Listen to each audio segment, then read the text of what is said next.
One of the biggest ones is an accidental question inflection. A question inflection is when we go up at the end of our sentence, so it sounds like we're asking a question, even if we're actually using a statement. If we are listening to someone and we hear them accidentally use the question inflection, our brain goes from listening to scrutinizing. Why? Our brain wonders, why did you ask me that? Liars typically accidentally use the question inflection. If I say to my daughter, did you take the cookie from the cookie jar? And she goes, no. Yeah. Liars are asking, do you believe this? A volume drop is another vocal cue of deception. So when we're anxious or nervous, we will lose volume and we lose breath.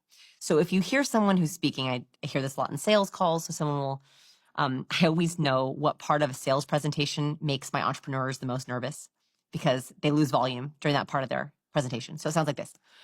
So let's move on to our team. So our founding partners are me, myself, Joe, Jimmy, and we all met at NYU.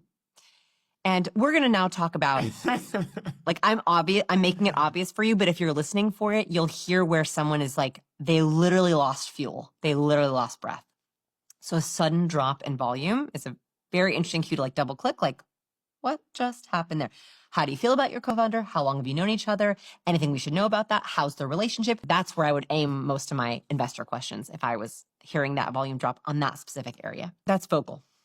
Nonverbal. So nonverbal, what you're looking for is where the verbal does not match the body. The biggest and most obvious one is when someone says yes, but shakes their head no, or says no, but shakes their head yes. This happens a lot if you ask someone, do you like the new girl?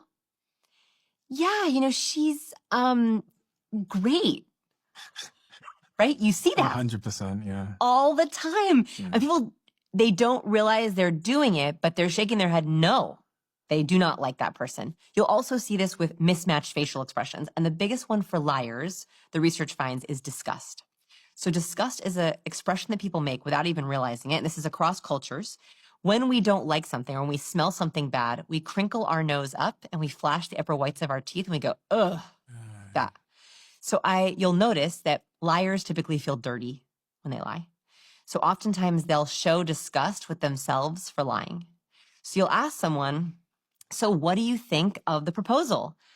Yeah, it's really good.